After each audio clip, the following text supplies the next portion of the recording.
செல்ல கிளியே இந்த பூமியுள்ள காலம் மட்டும் வாழும் இந்த அன்பு கதையே சாமி கிட்ட சொல்லி வச்சு சேர்ந்தது இந்த செல்ல கிளியே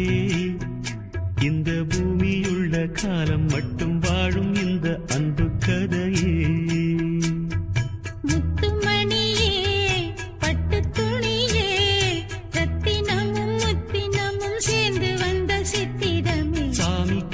சொல்லி வச்சு சேர்ந்தது